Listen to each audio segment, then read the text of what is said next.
What's up, guys? Welcome back to GTech Finance. Hope you're doing that. Hope you're doing that. Hope you're staying safe.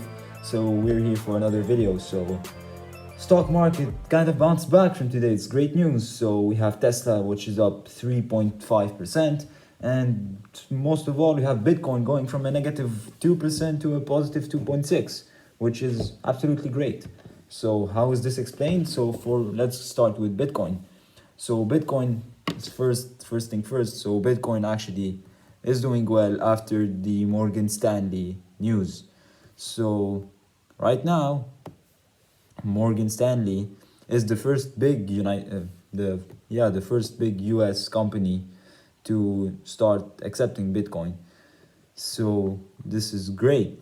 It's to offer Bitcoin actually as a fund to the rich people. So the investment bank told that its financial advisors Wednesday in an internal memo that it's launching access to 3 funds that enable ownership of Bitcoin, according to people with direct knowledge of the matter. So Morgan Stanley is only allowing its wealthier clients access to this volatile asset because they judge this relatively volatile. They have a point, but I mean, I think that volatility is much lower from, say, few months ago. But yeah. So the bank considers it suitable for people with an aggressive risk tolerance. So you should have at least $2 million in assets held by the firm. Investment firms needs at least $5 million at the bank to qualify for the new stakes. So Morgan Stanley is the first big US bank to offer its wealth management client access to Bitcoin funds. Investment bank, which is a giant in wealth management. It has $4 trillion in client assets, told its financial advisors Wednesday in an internal memo that it's launching access to 3 funds that enable ownership of Bitcoin. It's a significant step to the acceptance of the cryptocurrency as an asset class. And this move was made by Morgan Stanley after clients demanded exposure to the cryptocurrency world, sharing details about the bank's internal communication. So Bitcoin's rally in the past year has put Wall Street firms under pressure to consider getting involved in the rising asset class of Bitcoin. And this says that no, we're not looking back, we're all going for Bitcoin. At least for now, the bank is allowing its wealthier clients access to the volatile asset because, as I said, they consider it suitable for people with aggressive risk tolerance. So you should hold at least $2 million in asset class in the firm. So there is some restrictions. So you should have investment firms in at least $5 million at the bank to qualify for the new stakes. In either case, the accounts have to be at least 6 months old. And even for those accredited US investors with brokerage accounts and enough assets to qualify, Morgan Stanley is limiting Bitcoin investments to as much as 2.5% of their total net worth, said the people. So 2 of the funds on offer are from Galaxy Digital, which is the crypto firm founded by Mike Novogratz, while the third is a joint effort from asset manager FS Investments and Bitcoin company NYDIG. The Galaxy Bitcoin Fund LP and FS and NYDIG Select Fund have minimum investments of $25,000, while the Galaxy Institutional Bitcoin Fund LP has a $5 million minimum. So clients can likely make investments as early as next month after the bank's financial advisors complete training courses tied to the new offerings. That's according to the people. The thing is, we still have a lot of big firms. Now, Morgan Stanley is the first one of them, but we have Goldman Sachs, JP Morgan and Chase, and Bank of America's wealth management divisions that do not currently allow their advisors to offer direct Bitcoin investment. Though, this is a move in progress since JP Morgan filed documents related to a new debt investment tied to the basket of stocks with crypto exposure like MicroStrategy, the software firm that holds Bitcoin on its balance sheet, and payments from Firm Square.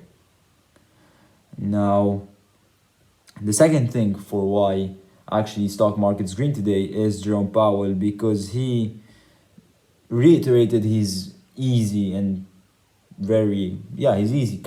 policies. So Jerome Powell saved us a lot during this pandemic with the money printer machine. But yeah, so the Federal Reserve kept rates anchored near zero and maintained the current pace of asset purchases following the conclusion of this week's meeting. So officials also upgraded the expectations for GDP growth and inflation and cut estimates for the unemployment rate. So more members foresee rate hikes in coming years, but not enough to change the forecast for none through at least 2023. The Federal Reserve on Wednesday sharply ramped up its expectations for economic growth, but indicated that there are no interest rate hikes likely through 2023, despite an improving outlook and a turn this year to higher inflation. As widely expected, the policymaking Federal Open Market Committee also voted to keep short-term borrowing rates steady near zero, while continuing an asset purchase program in which the central bank buys at least $120 billion of bonds a month, keeping the interests near zero. The key change, and we know that, at least for tech stocks, bond yields go up, tech stocks go down. Now, I did a video about it that it's not necessarily like that, but first effect, that's what it is. That's unfortunate. So we do have the Dow that's up $190, which is great. So key changes came in how central bankers view the economic road ahead and what impact that could have on policy. Following a moderation in the pace of recovery, indicators of economic activity and unemployment have turned up recently. All of the sectors most adversely affected by the pandemic remain weak. Inflation continues to run below 2%. That's what the committee said in its post-meeting statement. So what actually Jerome Powell's plan is to try and average inflation to 2% from now to long term. So stocks reacted positively to the news. So like we said, Dow Jones up between $190 and $200, while longer duration government bond yields stayed positive. So GDP is expected to increase 6.5% in 2021 before cooling off in later years, according to quarterly economic projections from the members of the Federal Open Market Committee. Median estimate represents an improvement from the anticipated 4.2% gain during the last round of projections in December. Now, the projections for 2022 and 2023 are for gains of 3.3 and 2.2% respectively before growth settles into a longer-term range of 2.3%, which is exactly what Jerome Powell wants. He wants a 2% growth. On average, expectations for core inflation moved higher, with committee now looking for a 2.2% gain this year, as measured by personal consumption and expenditures. That is estimated to fall to 2% in 2022, and then edge higher to 2.1% the following year, with the long-run expectations 2%. As to how those improvements will move the needle on policy, the committee still expects benchmark interest rates to remain unchanged through 2023, which is going to be great news for the stock market for the days coming. So Fed Chairman Jerome Powell said he expects that inflation will rise this year due in part to soft year-over-year comparisons from the early days of COVID-19 pandemic in 2020. But what he said is that it won't be enough to change a policy that seeks inflation above 2% for a period of time if it helps to achieve full and inclusive employment, which is, we know, usually considered to be below 4% for all races and genders and all of that. So for everyone, for every category, under 4%.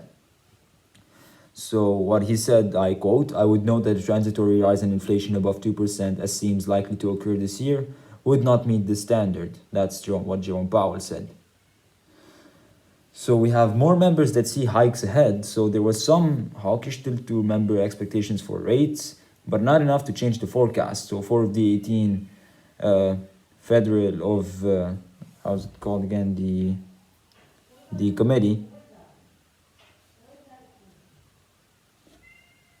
compared with just one at the December meeting, according to the dot plot and of individual members' forecasts. For 2023, 7 members see a hike compared with 5 in December. Markets were watching the projections closely in anticipation that the Fed might react to the recent boom in economic growth and expectations of higher inflation. Market-based measures of inflation point a rate of 2.59% precisely in 5 years, highest level of break-even rate in nearly 13 years. Now, Fed's post-meeting statement continued to indicate that policy will remain loose and easy until substantial further progress. This is made toward its dual goals of full employment and price stability. In 2020, the Fed modified those goals to say it would keep policy accommodative until employment not only increases substantially, but in a way where benefits are spread among income, racial, and gender classes. Dovetailing with that goal is a willingness to let inflation run somewhat above the Fed's 2% target for an undetermined period to reach the employment goal. Markets have grown skittish lately over worries that inflation pressures may be posing a bigger danger than the Fed thinks. Now, government bond yields have surged to levels last seen before the COVID-19 pandemic struck. Investors worry about inflation eroding the principal of their fixed income holdings. Inflation is bad for bonds as it means for future interest payments. For holding the bonds, which are becoming worthless after inflation, you're basically losing money if the yield is inferior to inflation rate. Should inflation get out of control, Fed officials believe they have the tools to control it. In recent weeks, there had been some market expectation that the committee might adjust the asset purchase program to to buy more long-dated bonds to push down rates farther out on the curve, but there was no indication of that in Wednesday's decision. So all of that is great news. So we can say now the Fed sees stronger economy and higher inflation, but no rate hikes, which is great. If you want another video about it, please say it in the comment section down below. So that's gonna be it for today. If you enjoyed the video, hit the like button, subscribe to the channel if you haven't already, and hope to see you guys next time.